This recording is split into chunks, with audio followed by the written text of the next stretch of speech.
Hi, friends. I'm Jamin Fraser. I'm the founder of the Insecurity Project. I've been a coach for over 12 years, had over 15,000 hours coaching experience. Um, Pinch myself most days about the joy of being able to do what I do. Getting invited into people's world to facilitate lasting change is one of the rarest privileges available to us. So this is a sacred space. It's what I was born to do. It's always a great privilege sharing the coaching skill set, sharing the things that I've learned. I'm non-negotiable about smoking what I'm selling. So all the things I'm going to share with you today are out of the overflow of my own experience in my own life and then working with my clients. I'm a huge fan of the NLP skill set. I think there's no possible way to facilitate genuine change and transformation in a client's life without an exploration of the unconscious world. And uh, NLP is the best way to do that. It's the sharpest skill set available. So I think it belongs in your toolkit. If you're a coach who's just getting started or you're a coach who's been experienced for a long time, either way, I think there is great advantage in understanding the NLP world. So I'm going to share a few things that have been specifically useful to me. I have a real engineering bent to the way that I think about the world. So this will be very structured, very practical, very pragmatic, and it'll lean into one of my favorite NLP presuppositions. So let me share my screen with you, and let's get straight into it.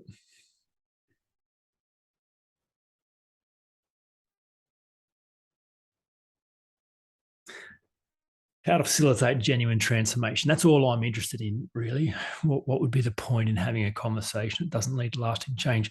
People reach out in a state of pain. Every time someone calls me looking for help, they are suffering to some degree. And I think that's a great advantage of pain because it increases readiness for change. I love talking to exhausted people because they're ready to be wrong about a bunch of things. But when it's all said and done, people are looking to change. They're looking to improve the quality of their life. And if you're offering band-aid strategies or short-term solutions, then you discourage people and you weaken their future resolve for change. So if you're not talking about transformation, you're doing the world a disservice. So here's the NLP presupposition that I'm going to dive into today. This is definitely my favorite. The idea that people work perfectly. A presupposition, if you're not aware of that, is just living as though something is true. So this belief, people work perfectly, is a foundational concept that opens a way to transformational conversations that if it wasn't true, you couldn't access. I'm convinced that all genuine transformation flows from a deep application of this NLP presupposition that people work perfectly. I'm not sure. In fact, I am sure that transformation is impossible without this. If you miss this, good luck facilitating lasting change and good luck experiencing lasting change in your own life. There is no other way to get from here to there and to be reborn and emerge as the person you want to be without this deep understanding. Now, that being said, most people will never arrive at this conclusion. There are plenty of coaches, plenty of practitioners who don't operate from this foundation. And there is a lot of common sense that is around the idea that people are broken. So the idea that people work perfectly doesn't seem to make sense. It's not obvious. It kind of feels like there's no way that that's true. It much more appears to be true that people are broken. That's a common path. That's the assumption that most people start their work from. That is the presupposition. That's the assumed truth. Well, people are broken. And so if people are broken, then the common mistakes that happen as a result of that, you treat people as though they are broken, damaged, and limited. There's already something wrong with them. So if there's already something wrong, then you're kind of grappling with the unknowable, the mysterious, the weird, the hard to understand, because that's how you feel that behavior is. People are not in the place they want to be. There's stuff wrong with them, and you're going to help them manage that. So I have a real aversion to behavior management. And that's all that is possible when you live from the presupposition that people are broken. All that you could possibly do is manage behaviors, give people coping strategies, and tips, tools, techniques for getting around what's wrong with you. That's a horrible solution. That's a very unkind solution. And especially when there's such a better solution on offer. So this is the uncommon path. And it's so uncommon because like coaching is such a great skill set and such a beautiful space to play in, but it's not a regulated industry.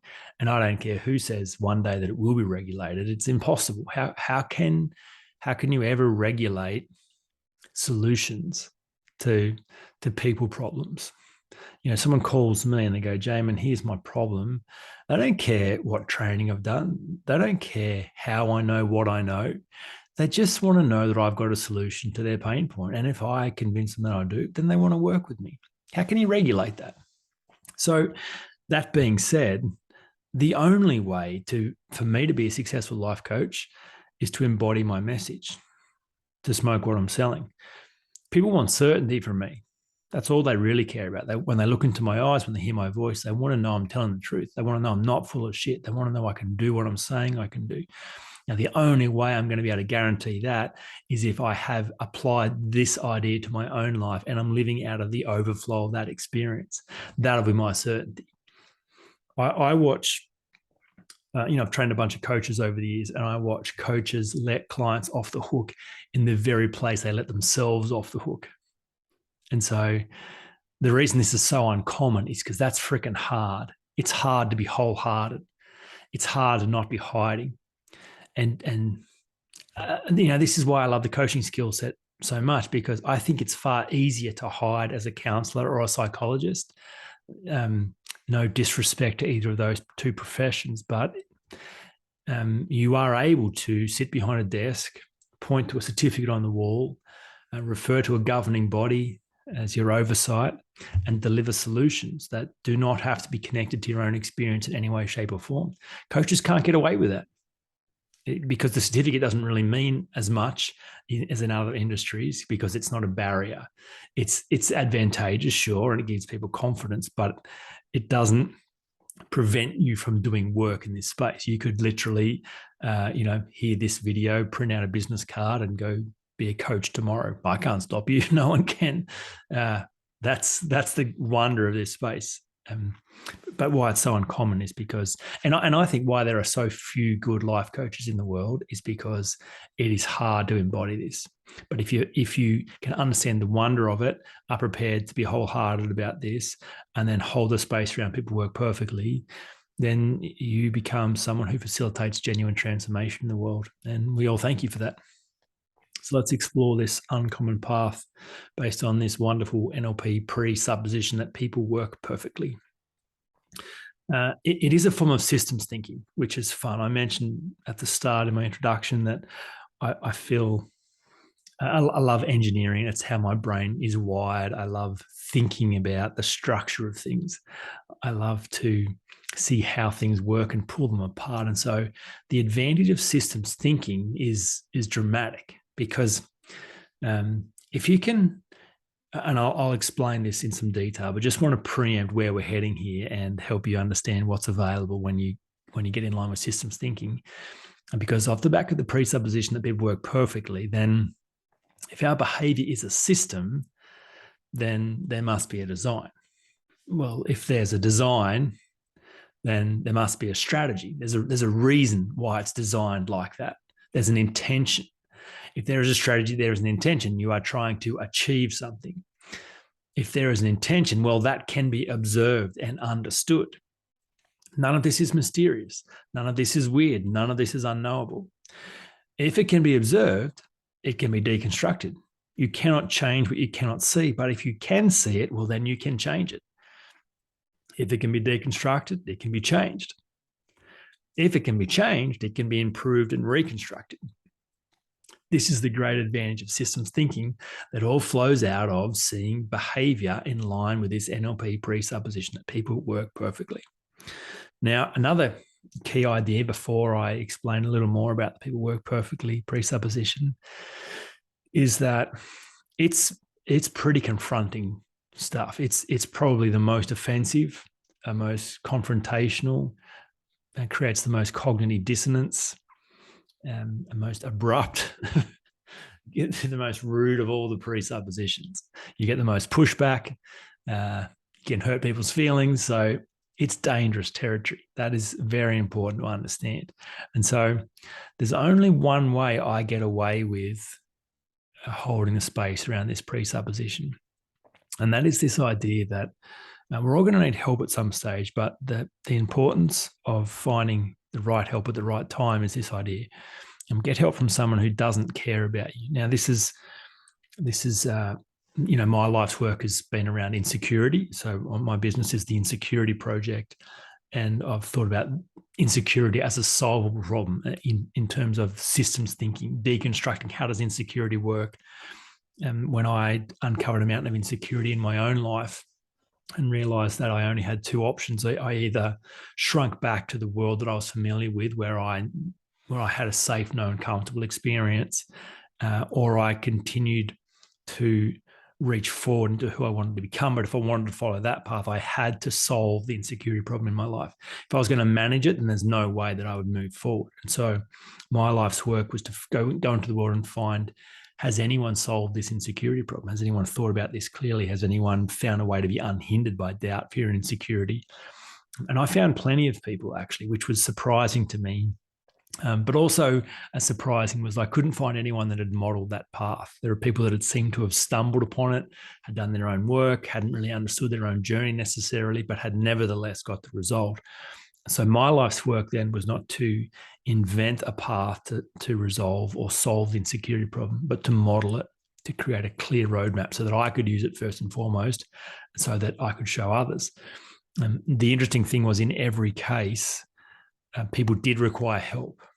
Insecurity is such a subjective experience. We get stuck in our own head and we see the world through our own lens, and we just gather evidence that our beliefs are true. And so it's so hard to think other than that.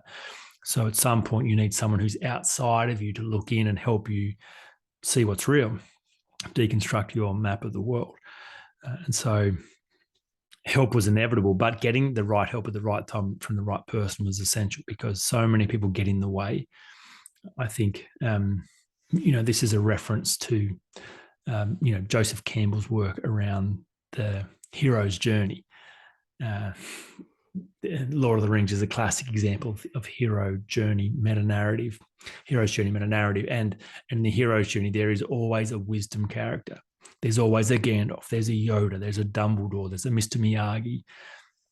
There's someone who guides the hero, but then they're gone. They're always gone too soon. And initially your hope is in the wisdom character. You think they're going to save the day. You think, how is Frodo? He's a freaking hobbit from the Shire. How's he going to solve the problem? Gandalf, yeah, he's a wizard. He could do anything, but he's not the hero. And he's always gone before the crisis really arrives. And then we're back to Frodo again. But in that time, Gandalf has prepared Frodo for the journey and shown him the path and equipped him with tools and given him a belief that he can get through this. But no one's coming to save you. And eventually the hero does what the hero can do. Now, I think the great challenge for coaches, counselors, and psychologists is not to confuse the world about who the hero is. Because there are so many people that go into this space because they love rescuing people. They love to be needed. They love to be the hero. They love to give advice. They love to be the one that's changing people's lives. It validates their existence. It gives them meaning. But when you do that, you do a great disservice to the world and you weaken heroes. You keep them needing you, which means they never go on their own journey.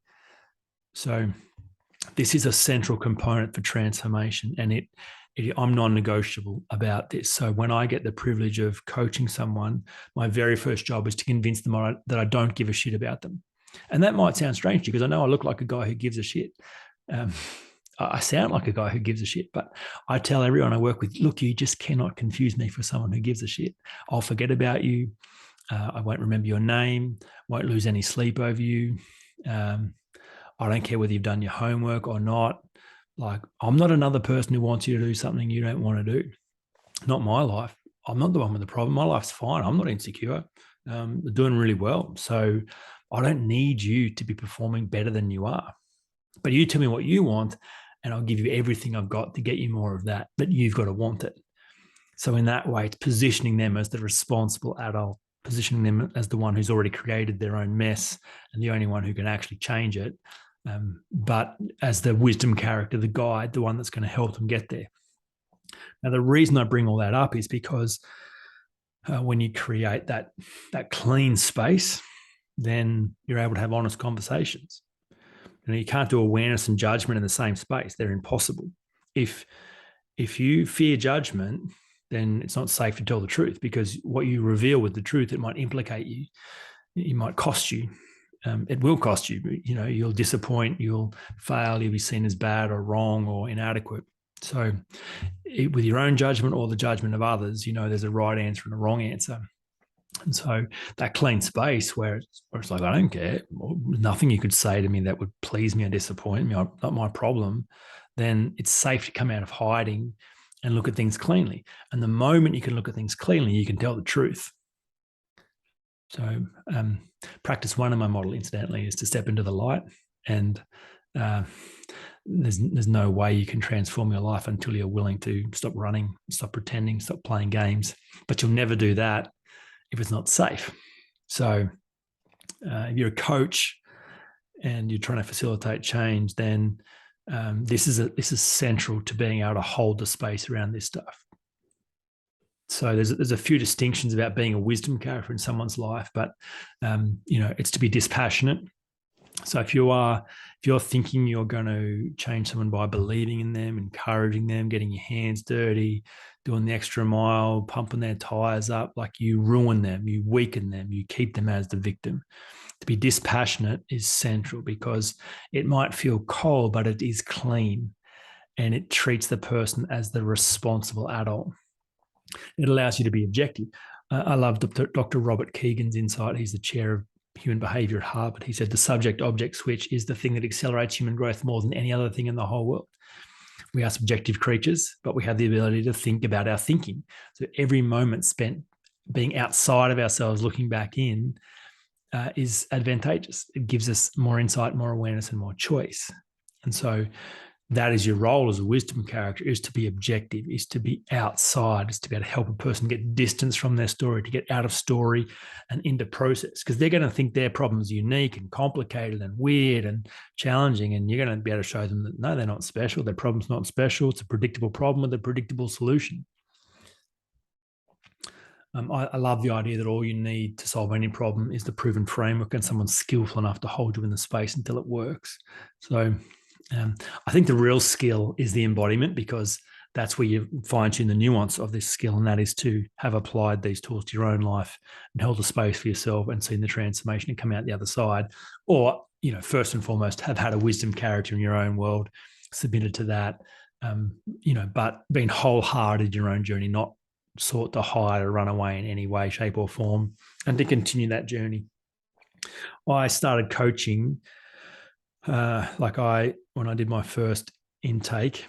I did a diploma in coaching with the Coaching Institute, and 12 years ago, and I knew, like, halfway through day 2 of my first 3-day intake, that I was going to be a coach.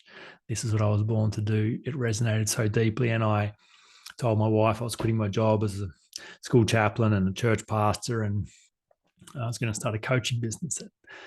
She cried, not happy tears, the other kind. Thought I was crazy, but I had such confidence that I could pull it off. And what gave me confidence, and the reason I'm telling you this story, is because I knew I didn't know everything about coaching. Obviously, I was new into the journey. Mind you, I had spent 10 years prior to that as a church pastor, being invited into people's world to have conversations about change, and then 2 years as a school chaplain on top of that. So I felt like the skill set, I was continuing to dive into that, just getting some better tools around that. So I felt like my world had prepared me for this. I still realized I didn't know everything about coaching and human behavioral science, but I knew that I didn't have to get this perfect. I just had to be wholehearted.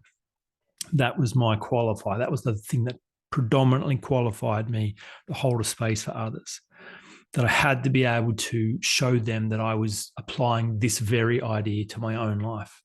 That was the only thing that qualified me. Otherwise, when the pushback came and the resistance, I would let them off the hook in the same place that I'd let myself off the hook. I love the coaching frame.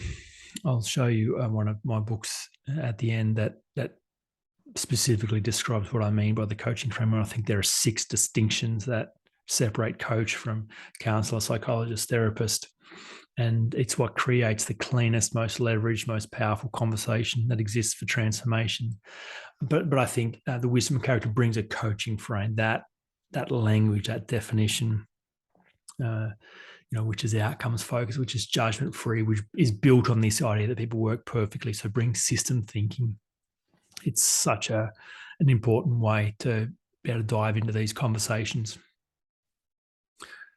As I mentioned, practice 5 of 7 in helping people, the 7 essential practices for overcoming insecurity. So just to remind you why I'm telling you this, in case you'd forgotten, I did go off on a bit of a rant about how much I love coaching. The NLP presupposition that people work perfectly is the most confronting, most challenging, most hard-hitting, most rude. Like there's nowhere to hide in that. So the only way you can hold a space is to be a dispassionate observer and someone who does not care and are embodied in your own way. Otherwise, you just can't. It's just there's no way you could say the things you do. I'm constantly astounded at the things I can get away with. By the way, just how direct the conversations are, how upfront, how straight to the point. There's just such a license to swing away and get to the heart of the issues when you set up the space well. So here we go. People work perfectly.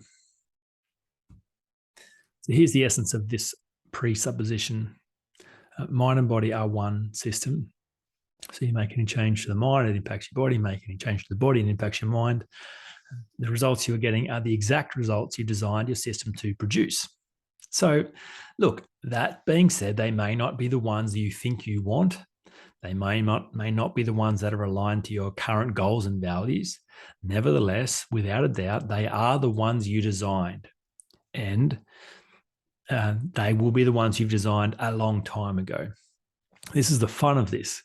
Like every day, my work feels like it's centered around coaxing scared kittens out from under a lounge with a saucer of milk, to go back into the past, to go back into the blueprint, to go back into the structure of how they got here. And, people have a great amount of angst around doing that work. Maybe they've had some failed attempts, or maybe they fear going into trauma, or they've had some people who are not very skillful at facilitating that. So there's a bunch of faulty thinking, you can't change the past. It is what it is. So people are like, we don't need to go there. Often when someone starts a coaching journey with me, one of their first questions is, Jamin, just tell me straight, like you're a coach, right? So that's forward focus, that's goals, that's outcomes, we're into the future, making progress, give me some success tips. We don't have to go back into the past, do it. Like that's therapy, isn't that's not coaching. And I say straight up, look, I never go back into the past with clients, well, except if it's necessary.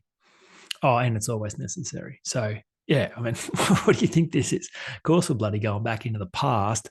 That's where your system was created. That's where your results are being generated from. Like if you were going into a factory that was producing boxes and you noticed a box missing a side, you'd be tempted to say that box is broken. But then if you saw the next box missing the same side and the next one and the next one and the next one, you couldn't really say that box was broken. You would have to say there's a design error. You'd have to say that box is coming out the way it was designed. So therefore, you've only really got 2 options to get a box with sides on it. You either manually, post-production, add another side to this box and the next box and every box, in fact, for the rest of time, or you go back into the factory and you have a look which part of the design is creating a box that's missing a side and you alter it there. So it makes perfect sense when you think about it as a system. There's no point getting upset at the box. No point getting upset at your results, the things you don't like. What doesn't make any sense. They're the ones that's working exactly as you designed it to. So when you can come to terms with that, and go back into the awareness of how you've created it, well, then you're in the game. You can make some change. And there's no judgment around this. Like, it's not like you're an idiot. You did the best you can with the tools you had at the time.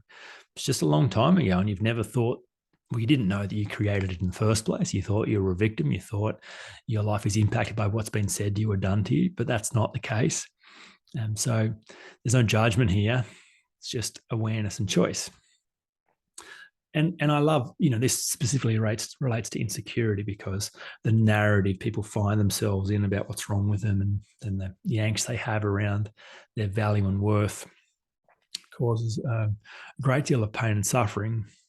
And when people reflect on why they have such poor opinions about themselves, or why they feel inadequate or not good enough, it makes a lot of sense. And they can point to things that happened or didn't happen, words that were said or weren't said. But again, that is stepping out of this presupposition, because that suggests that you are impacted, you are at effect by what's happened to you. Therefore, you are broken, damaged, limited. Not true. I love the work of Don Miguel Ruiz. His book, The Four Agreements, is a must read if you haven't read that already. Such clear thinking, and it's such a book of wisdom, as the subtitle suggests. But he says, look, it's not the words spoken to us that shape us, just the words we agree with. So no one has the power to bless us or curse us without our permission. We're at the center. We're the one with the pen. We're the one agreeing or disagreeing. We're not the actor in the story. We're the storyteller. So we are the one creating our experience of the world. We are sense-making creatures. We go into the world. We have experiences, but we get to decide what those experiences mean. Two questions that we have that answers every question that two questions we go into the world with that make sense of every experience. Question one, why did that happen? Question two, what does it mean about me?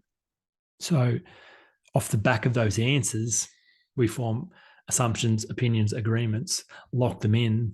They become the system of our thinking and our beliefs that generates future results, future expectations, that lock us in an experience. And so then we wonder why at 40 or 50 we fear public speaking, or we assume we're going to be rejected, or we worry that people are not going to accept us. It's like there's nothing that's not broken. That's the exact result you should expect based on the narrative you decided was true about you all these years ago. This, I mentioned that this is pretty confronting and offensive, and you can't get away with this until you create a clean coaching space. But the language of course, is so powerful here, because people are often so confused, so mystified. Clients are forever using language like, you won't believe what happened, Jamin. It's just the weirdest thing. It's just so weird. Like, what do you mean it's weird? Of course I would believe exactly what happened. Like, that's the exact result you should be expecting. Of course. And even further than that, you love it, by the way. I'll unpack this one a little more when we get to secondary gain, the next concept. But I just remember in my own journey around working through anxiety, I thought, which is common, that anxiety is a thing that happened to me. It's an external syndrome, imposition, problem, and the best I can do is manage it. So I have anxiety. Anxiety is happening to me. But then I realized, hang on a minute, people work perfectly. Then I'm creating anxiety. So of course I'm anxious. And more than that, I love being anxious. Because I was banging on about how much I hated being anxious, and I wish I wasn't anxious, and blah, blah, blah. And it wasn't until I realized that I'd created a world that could only produce anxiety, that, anxiety needs a backstory to survive. I realized it was impossible to be anxious tying my shoes, because I didn't think I could be judged. No one cares how I tie my shoes, so I can't fail. I can't be rejected. I can't be disappointed. So there's zero possibility that I can be anxious tying my shoes, because none of those other things are available either. So I realized the only things I was anxious about were off the backstory that I could be found out, I could get it wrong, I could be judged, I could be disappointed, I could fail, I could be rejected. This backstory of inadequacy was the factory producing the end result of anxiety. And by the way, I was clinging to it. It wasn't holding on to me. Let me explain more about that. A good mate, Dr. Phil, popularized this idea of secondary gain, some time ago. And we should be eternally grateful to him for doing so. the idea, someone would come on his show complaining about how bad their lot was in life and what's going on for them, and they'd tell some sad story of all the things that were not going well. And Dr. Phil, with a smile on his face, would say, "So, how's that working for you?" And they'd always respond, "What do you mean? It's not working for me. Well, you're not listening. Let me tell you again about how shit my life is." And he'd respond cleverly, again with a smile on his face, "Well, clearly it is working for you because you keep doing it. You're actually not that stupid to do something throughout without a reward. There's always a payoff." So this idea of secondary gain is that on the surface, there's a primary loss. Things are bad. Things aren't the way we want to be. They're not aligned to our values or goals. But the reason we stay there and don't change it is because underneath there's a secondary gain. There is a reward or a payoff. And this again flows on this idea that people work perfectly. You are not broken. You are exactly where you have chosen to be. You have created your results. You are responsible. You're at the center of this mess. Every single thing we complain about or tolerate but do not change must be working for us. Must.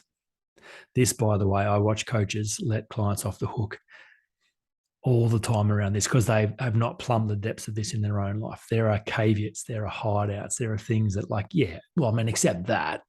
Obviously that's got no reward. Because you'll teach this idea to a client and they'll go, "Oh, geez, my mum needs to hear this. Bloody hell, she's always complaining." "Yeah, I get it." "Oh, my sister, oh, wow, if I could just, she complains. She's always bitching and moaning about this." But obviously it's a payoff. "Yeah, but me, no, there's actually literally no payoff. This is actually not working for me. Like, this is just the way it is. It's just the way it's always been. So, I don't actually get anything from this. This is just, it's just my life. So, but I get the concept. Great concept." So, you get clients push back here all the time. And if you let them off the hook, game over. Transformational conversation is off the table. So stop coaching, pack up, go home, give them their money back. If you want to facilitate transformation, you've got to hold the space here. And this is true. Every single thing we complain about or tolerate but do not change must be working for us. This is in alignment with the NLP presupposition that people work perfectly, that we only do what works. It may be possible once to do something for no reward, but not twice. And in no way, shape, or form would it be possible to continue a behavior for 10, 20, 30 years consistently if it was not rewarding you. That is actually impossible. Very confronting. I remember I had a client referred by his brother who'd had depression for 30 years. And I very rarely coach people who've been sent by someone else because they've got to be ready for change themselves. But he was ready. He was suffering deeply, and he was ready for some tough conversations. And so, came into my office. I'd known a bit of his story because his brother had told me, but he informed me again about how terrible his life was. And I pressed pause on the download of all his woes and just asked, "Excuse me, so how is having depression not a problem for you?" And he said, "Wait, what? How's it not? No, it is a problem. Where were you for the last 10 minutes? Let me tell you again about all the things that's wrong with having depression. Like how's it not a problem?" But I held the space. That's right. How is it not a problem having depression? But it is a problem. Yeah, but how is it not a problem? It is I had to hold this space for nearly 10 minutes. He tried every way of going around it, and I would not budge. And it was the start of our very first session, having framed the space as someone who didn't care about him. I'm not impacted by depression. I don't have depression. I said, "You've had it for 30 years. So if it was all bad, you couldn't have done it for so long. How's it working? What are the benefits of having depression?" Confronting line of thinking. But in for a penny, in for a pound, are you going to have the transformational conversation or not? Are you going to dance around the big problem? Are you going to get scared? And you'll get scared if you haven't embodied this for yourself, back to an earlier point. So I held the line, and eventually he caved and said, okay, how is having depression not a problem for me? Well, it's not a problem because every time I feel inadequate as a husband, as a father, as an employee, as a friend. I got this magic card in my back pocket that I can put on the table that buys me a week of escape at a time if I need it. Oh, did you not know I have depression? Like, no, I've actually been diagnosed with depression. It's actually a thing. Oh, sorry, I didn't know that. Yeah, look, yeah, my bad. Sorry, I shouldn't have expected so much from you. Yeah, you're right, because I've got depression. So this wonderful get out of jail free card, the moment it feels like he's going to be exposed. That's a great card. You wouldn't part with that easily. And I'm not saying depression's not a thing. I'm not saying it's not easy, blah, blah, blah. I'm just saying that be clear about who's doing the hanging on. Because most people think the things causing the most grief in life are holding on to them, when in fact they are the ones doing the hanging on. And this idea proves that. There's always a payoff for dysfunctional behavior. If it was all bad, if there was no reward, you could not continue it. It would be physically, emotionally, psychologically impossible. Every behavior is simply an attempt to meet needs or protect fears. Some examples of this, I use the example of depression, but when you see clients who have a pattern of sickness and they tell a story of all the woe about always being sick, it's like, well, how's it working for you to always be sick? It's a confronting question, but a beautiful one, because you understand that if there's always something wrong with them, then they're never at their best. Because if they were to show up at their best, healthy, then they'd be expected to do incredible things. Same as extra weight. Having extra weight is always a hideout. That's a strong statement, and I will hold the line around that. The best hideout are the ones that are hiding in plain sight. So I would say when it comes to weight, an extra 5 or 10, maybe 15 kilos is the best hideout, because no one's going to call you on it and you're not going to call yourself on it. But you want to understand this. Think about what would happen if you woke up tomorrow with a six-pack. What would you be expected to do? What would others expect of you? What would you expect of yourself? You have to be freaking awesome. But if you've got 5, 10, 15 kilos over, well, you're not expected to be awesome. You're expected to be average. You're Captain Vanilla. You're just a person. That's great, right? Because you get to hide just in the consistent average person, where you're not expected to be terrible, but you're not expected to be awesome. So you never have to fully show up to anything, because the fear is if you were to fully show up, then there's no line of protection. And then finally, your worst opinions about yourself are going to be confirmed. Everyone's going to see, oh, look at this. There is something wrong with you. You're inadequate. You're not good enough. You don't belong. You don't deserve. This insecurity piece is finally going to be confirmed. And this is ultimately, like, when it comes to secondary gain, the most powerful benefits we get from hanging on to dysfunction is that it protects us from the things we are most afraid of about ourselves. Just as a clue, if you want a shortcut to the bottom line, it's always around that. The things you are hanging on to.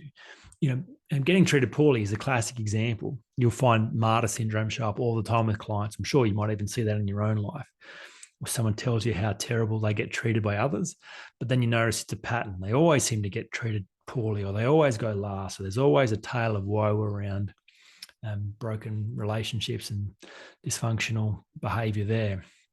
So, the reward of being the martyr is significant. If you are the best person that you know, for instance, that is a great boost to your own significance. You think about the martyr, they go home at night, sob into their pillow about how terrible everyone is. But in every time they had this comparison to go, well, I would never do what you did. I wouldn't even think about what you're doing. You're so horrible. It's like, well, I'm better than you. I'm better than you. I'm better than you. I'm so much better than you. I'm the best person I know. And more than that, I'm a freaking saint because of what I can tolerate and put up with, and still put a smile on my face, and still serve others, and still look after the kids, and still go to work. Wow, I'm extraordinary. If they didn't have that ready reference point of people behaving worse than them, then again, their insecurity gets exposed. Well, what if I'm not a good person? What if there is something wrong with me? At least if I can be better than others, I know I'm okay.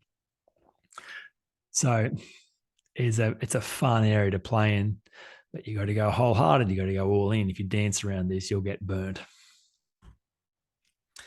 A great way of thinking about this people work perfectly idea and deconstructing human behavior is built on Tony Robbins' work on 6 core needs. I think this is his finest contribution to the personal development space, by the way. And I'm eternally grateful for the work that he's done here. I think it really supersedes Maslow's hierarchy of needs. But there are a few distinctions, and I've heard Tony. He doesn't talk about these too much, which is interesting. There are plenty of versions of this online, plenty of people saying all kinds of interesting things. But I'm going to disagree with the prevailing idea that there are a hierarchy of needs. I think that's a total misunderstanding. So I'll explain. If you're not familiar with the 6 core needs, firstly, certainty is the need for comfort, for security, for safety, for structure. We can't survive in chaos. Like even someone who is, a refugee moved to a refugee camp, knows no one, has nothing. They will still unconsciously organize themselves. Well, this is my patch of dirt. This is my plastic shelter. They will create ritual and routine to bring order out of chaos. That is a deep human instinct. But if everything is certain, everything is known, everything is comfortable, everything is predictable, well, we're totally bored. We don't survive there either. We crave variety and uncertainty. So certainty and variety kind of pull in tension. They're a paradox pair. If we have too much variety, too much uncertainty, we're back into chaos again. The second pair is significance and connection. So they are another paradox pair. Significance is the need to differentiate ourselves and prove our value and worth as separate from others. I'm not you, I'm not my family, I'm not my friends, I'm me. Is it okay to be me? So it's this quest away from others to validate our own existence. So if you take that to its extreme, you end up lonely and isolated. On the other end of the spectrum, we are relational beings. We don't survive alone. We need to belong. We find great meaning in love, in connection, in family, in team, in intimacy. But if you have 100% connection, then you get smothered and you lose your independence. So those pull in different directions, and then contribution and growth are the same. Contribution is adding value to others. Growth is adding value to ourselves. There's lots more that could be said about that, but that's enough for now. But these 4 key ideas which overarch how these 6 needs work, to me, highlight that there's no hierarchy here. These are central and universally true. These needs operate in a vacuum. So in our atmosphere, a vacuum must be filled. So I have people tell me all the time that they don't need one or other of the needs. I can do without variety. I'm a pretty boring person. I like a lot of structure. Someone says, you mean I could do without love and connection. I'm kind of on my own. I just do my own thing. And that's never true. It's not possible. If you are alive, you need each of these 6 needs at all times. And so I got a friend who tells me consistently that the difference between he and I is that he needs more certainty than I do. He looks at me as somewhat of a free spirit. I'm an adventurer. I'm an entrepreneur. I take risks. I back myself. I am creative. So he thinks when he looks at himself, he's risk averse. He's analytical. He takes a long time to make decisions. He's always in his head. So he thinks that he needs more certainty. I need more variety. That's why we behave differently. But that's a misunderstanding entirely. I'm confident that we both need exactly the same amount of certainty. I've just found a much more resourceful and internal way of meeting my need for certainty. So my cup's always full. It's not top of mind, which frees me to go play in the world, where he has such an inadequate way of meeting his need for certainty. It's always top of mind. It's always a felt need. So it drives up the perception around how much of certainty he needs. This first idea is that all 6 needs are being met at all times. So you can either meet these needs resourcefully, internally, or unresourcefully, externally, which interestingly is a great distinction around being an adult, because the child can only meet the needs externally. That's all they can do. They're not capable to bring all these things in-house, but most adults have never made the transition to cut off all the external ways they meet certainty, variety, significance, contribution, love. So they are dependent upon their world and precariously placed. But being an adult is being self-sufficient, not just physically and financially, but emotionally and intellectually and psychologically and relationally, which means all filling the vacuum yourself, being the one who gives yourself certainty and variety and significance and love. Lots there, and that's a particularly interesting subject to me, and central to the work on the Insecurity Project. Second big idea is it needs trump values. So you'd think you'd behave in a way aligned to what you value, but this is actually why good people do bad things, because needs win. If you don't have a high quality vehicle in line with your values to meet your need, who cares? Your unconscious will suck up dirt. It will find a way to meet your need. That might hurt you and hurt others, but still satisfied that vacuum to give you certainty, variety. So this really helps us understand that every negative behavior has a positive intention. We're not bad people because we do bad things. We do bad things because we're needy and we just haven't found a more resourceful way to fill our cup.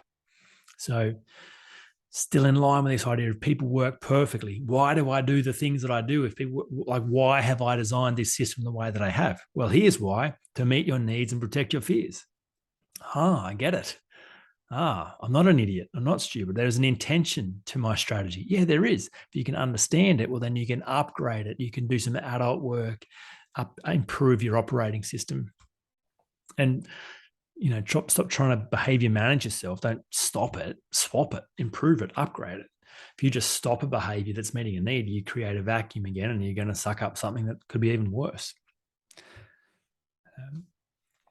So this is a central bit of technology and a beautiful bit of clean thinking that really supports this NLP presupposition and is a foundation for change.